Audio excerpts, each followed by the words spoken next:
दोस्तों, story edges के इस खास और जीवन बदल देने वाले एपिसोड में आपका बहुत बहुत स्वागत है। आज आपका ये दोस्त जो इस ज्ञान के लंबे सफर में आपका एक मार्गदर्शक और एक टीचर भी है, आपको सफलता के एक ऐसे रहस्य से रूबरू कराने जा रहा है जिसने दुनिया के सारे पुराने और सड़े गले नियमों को पूरी तरह से तोड़कर रख दिया है। बचपन से लेकर आज तक हमें स्कूलों में और समाज में सिर्फ एक ही बात सिखाई गई है कि सफल होने के लिए इंसान के अंदर जन्म से ही एक खास टैलेंट या बहुत तेज दिमाग होना चाहिए। लेकिन आज हम जिस महान किताब की गहराइयों में उतरने वाले हैं उसका नाम है grit, the power of passion and perseverance.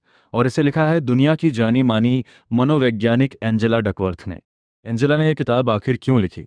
इसके पीछे एक बहुत ही भावुक कहानी है। जब एंजेला एक छोटी बच्ची थी तो उनके पिता अक्सर उन्हें देखकर निराशा से कहते थे कि तुम कोई जीनियस नहीं हो। उनके पिता को लगता था कि बिना जन्मजात टैलेंट के कोई इंसान जिंदगी में कुछ बड़ा नहीं कर सकता। एंजेला को यह बात बहुत चुभती थी। बड़ी होकर वो एक टीचर बनी और उन्होंने अपने स्कूल में पढ़ाते हुए एक अजीब सी चीज देखी। उन्होंने देखा कि जो बच्चे पढ़ाई में बहुत तेज थे और जिनका आईक्यू बहुत ज्यादा था, वो अक्सर मुश्किल आने पर हार मान लेते थे। जबकि वो बच्चे पढ़ाई में थोड़े कमजोर थे, लेकिन जो लगातार मेहनत करते रहते थे, वो आखिरकार बाजी मार ले जाते थे। इसी सवाल का जवाब ढूंढने और अपने पिता की उस पुरानी बात को गलत साबित करने के लिए एंजेला ने अपनी पूरी जिंदगी इस रिसर्च में लगा दी कि आखिर सफल लोगों के अंदर ऐसा कौन सा जादू होता है जो उन्हें बाकियों से अलग बनाता है।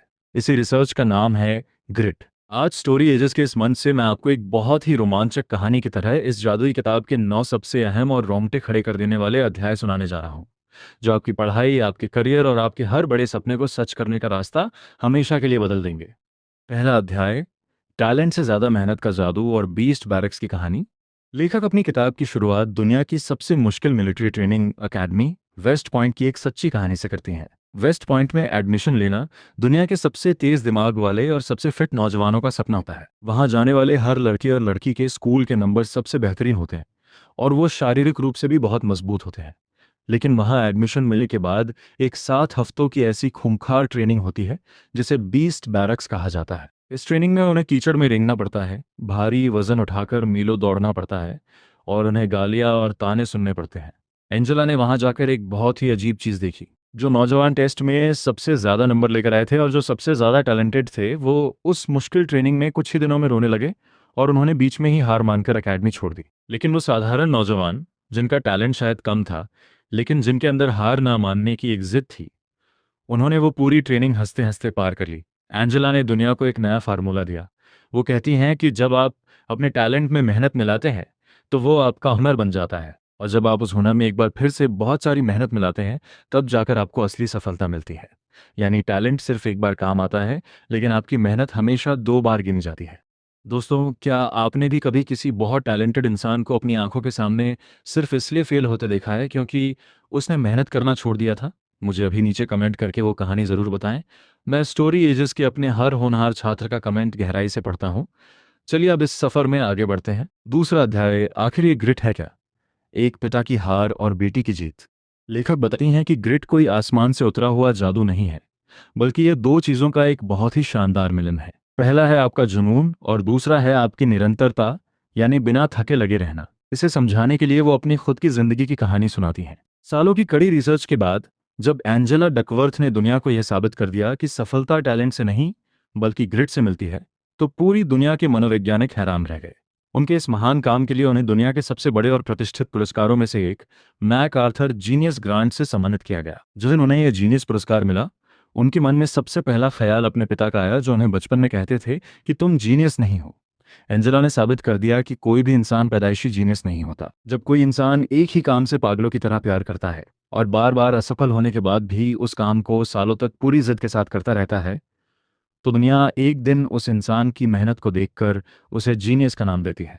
ग्रिड का सीधा सा मतलब है कि आप 100 मीटर की तेज दौड़ नहीं दौड़ रहे हैं, बल्कि आप अपनी जिंदगी की एक बहुत लंबी मैराथन दौड़ रहे हैं, जहां आपको अपने लक्ष्य से सालों तक चिपके रहना है। तीसरा अध्याय, अंदर से बाहर की ओर बढ़ना और वॉरेन बफेट के पायलट की कहानी। ग्रिट रातों रात पैदा नहीं होता, यह अंदर से बाहर की ओर विकसित होता है। इसके लिए सबसे पहले आपको अपनी दिलचस्पी को खोजना पड़ता है। इसे दुनिया के सबसे बड़े इन्वेस्टर वॉरेन बफेट की एक बहुत ही मज़ेदार और गहरी कहानी से समझिए।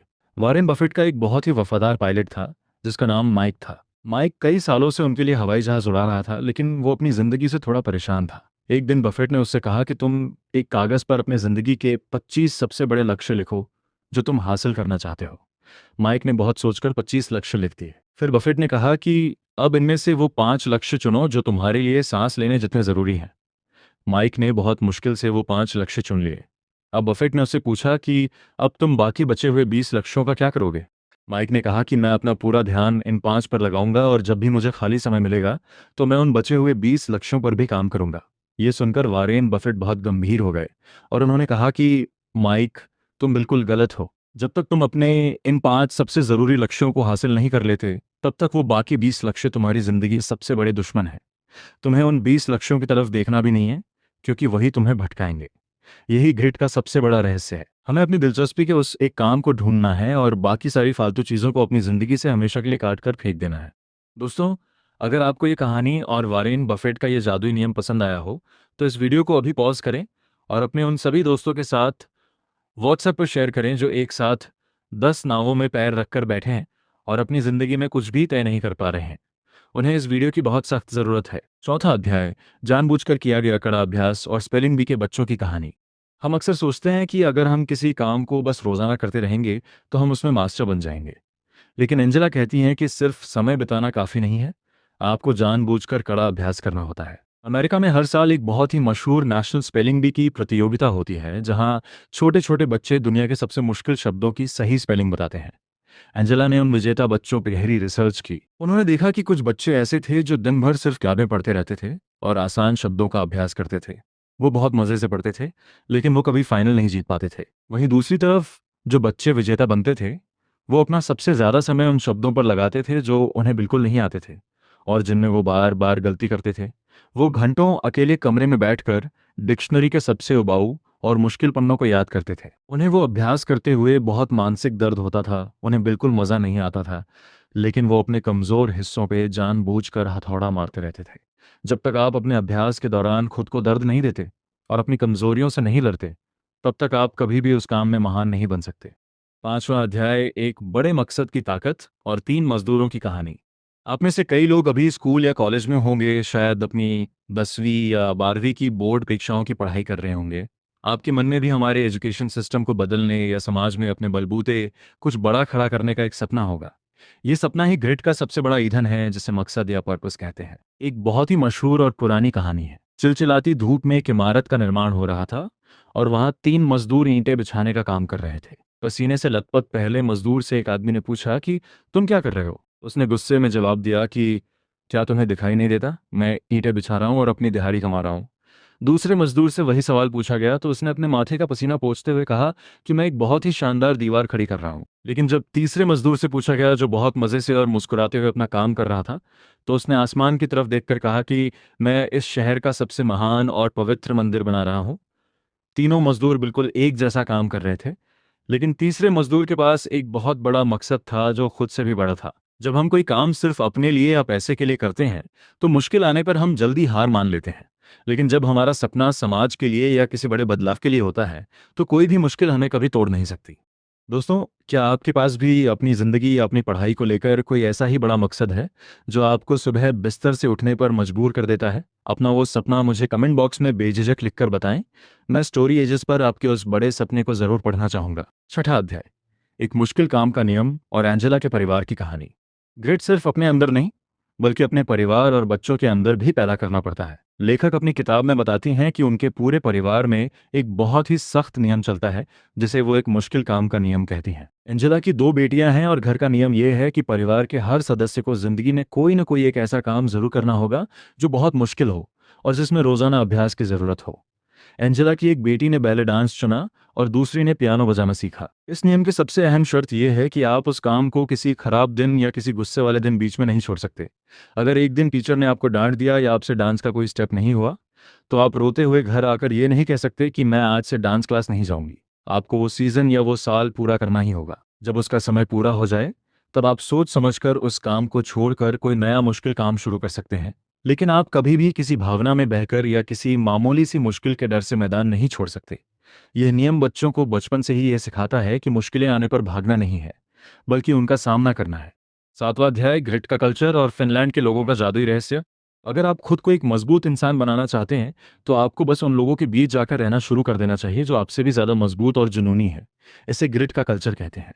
एंजेला दुनिया के एक बहुत ही शांत देश फिनलैंड की एक बहुत ही अनोखी कहानी सुनाती है। फिनलैंड के लोगों के पास एक बहुत ही खास और जादुई शब्द है जिसे वो सिसु कहते हैं। दुनिया की किसी भी दूसरी भाषा में इस शब्द का सही अनुवाद है ही नहीं। सिसु का मतलब है एक ऐसी दिमागी ताकत और जिद जो तब पैदा होती है जब इंसान की सारी शारीरिक ताकत खत्म हो चुकी हो और उसके पास हार मानने के सारे बहाने मौजूद हों। फिनलैंड में सर्दियों में भयंकर ठंड पड़ती है और वहाँ का जीवन बहुत मुश्किल होता है, लेकिन वहाँ के बच्चों को बचपन से ही सिसु सिखाया जाता है। अगर वहाँ कोई इंसान बर्फीले पानी में गिर जाए तो वो मदद के लिए रोता नहीं है, बल्कि वो अपने अंदर के सिसु को जगाता है और बर्फ तोड़कर बाहर आता है। जब आप एक ऐसे समाज या एक ऐसे दोस्तों के ग्रुप में रहते हैं जहाँ हार मानना या शिकायत करना एक शर्म की बात मानी जाती है, तो आप अपने आप ही एक जुनूनी और ग्रिट वाले इंसान बन जाते हैं। आपकी संगत ही आपका भविष्य तय करती है। अगर आपको लग रहा है कि स्टोरी एजेस की इस समरी से आपको एक नई दिशा मिल रही है, तो इस वीडियो को एक लाइक ज़रूर करें और इसे कम से कम अपने 3 ऐसे दोस्तों के साथ तुरंत शेयर करें जिन्हें आप अपनी ज़िंदगी के उस सिस ग्रुप में रखना चाहते हैं। 8वां अध्याय, उम्मीद और ग्रोथ माइंडसेट का विज्ञान। ग्रिट का मतलब सिर्फ अंधे होकर दीवार में सिर मारना नहीं है, बल्कि इसके पीछे एक बहुत ही तगड़ी उम्मीद होती है कि अगर मैं गिर भी गया तो मैं दोबारा खड़ा हो जाऊंगा। इसे ग्रोथ माइंडसेट कहते हैं। एक बहुत ही शानदार प्रयोग की कहानी सुनिए। एक बार एक मनोवैज्ञानिक ने एक स्कूल के बच्चों को गणित के कुछ बहुत ही मुश्किल सवाल हल करने के लिए दिए जो उनके लेवल से बहुत ऊपर थे। जाहिर सी बात है, ज्यादातर बच्चे उन सवालों को देखकर घबरा गए। उन्होंने अपनी पेन नीचे रख दी और रोने लगे कि हम बहुत बेवकूफ हैं और हमें गणित नहीं आता। उन्होंने मान लिया कि उनका दिमाग कमजोर है। इसे फिक्स माइंडसेट कहते हैं। लेकिन उसी क्लास में कुछ बच्चे ऐसे भी थे जो उन सवालों को देखकर बहुत खुश हुए। उन्होंने अपनी पेन उठाई और अलग अलग तरीकों से सवाल हल करने की कोशिश करने लगे। जब वो गलतियां करते थे तो वो दुखी होने के बजाय मुस्कुराते थे और कहते थे कि मुझे पजल सॉल्व करने में बहुत मजा रहा है। उन्होंने मान लिया था कि वो बेवकूफ नहीं है, बल्कि यह सवाल उनके लिए खुद को बेहतर बनाने का एक मौका है। जब इंसान यह मान लेता है कि उसका दिमाग पत्थर की तरह रुका हुआ नहीं है, बल्कि वो अभ्यास से किसी भी मुश्किल चीज को सीख सकता है, तो वो जिंदगी में कभी भी हार नहीं मानता। अपनी 10वीं या 12वीं की पढ़ाई में भी आपको इसी माइंडसेट की सबसे ज्यादा जरूरत है। 9वां अध्याय, कब हार मानना सही है और असली लक्ष्य की पहचान। किताब के इस आखिरी और सबसे बेहतरीन अध्याय में एंजेला एक बहुत ही बड़ा भ्रम तोड़ती हैं। लोग सोचते हैं कि ग्रिट का मतलब है कभी भी हार ना मानना, चाहे कुछ भी हो जाए। लेकिन ऐसा बिल्कुल नहीं है। एक समझदार इंसान को यह पता होना चाहिए कि उसे कब हार माननी है। इसे समझने के लिए हमारे लक्ष्यों की एक सीढ़ी होती है। सबसे नीचे छोटे लक्ष्य होते हैं, जैसे कि रोजाना सुबह उठकर दौड़ना। उसके ऊपर मंझले लक्ष्य होते हैं, जैसे कि स्टेट लेवल का एथलीट बनना। और सबसे ऊपर एक आखिरी लक्ष्य होता है जिसे टॉप लेवल गोल कहते हैं, जैसे कि देश के लिए ओलंपिक मेडल जीतना और देश का नाम रोशन करना। एंजेला कहती हैं कि आपको अपने सबसे ऊपर वाले लक्ष्य को लेकर एक जिद्दी जानवर बन जाना चाहिए, उसे कभी नहीं छोड़ना चाहिए। लेकिन उस तक पहुंचने के लिए जो नीचे के छोटे लक्ष्य हैं उन्हें आप बदल सकते हैं या छोड़ सकते हैं। मान लीजिए आपके घुटने में चोट लग गई और डॉक्टर ने कहा कि आप अब कभी दौड़ नहीं सकते। एक बेवकूफ इंसान उसी चोट पे दौड़ता रहेगा और अपनी टांग कटवा लेगा। लेकिन एक ग्रिट वाला इंसान दौड़ने वाले छोटे लक्ष्य को छोड़ देगा और वो भाला फेंकने या निशानेबाजी की प्रैक्टिस शुरू कर देगा।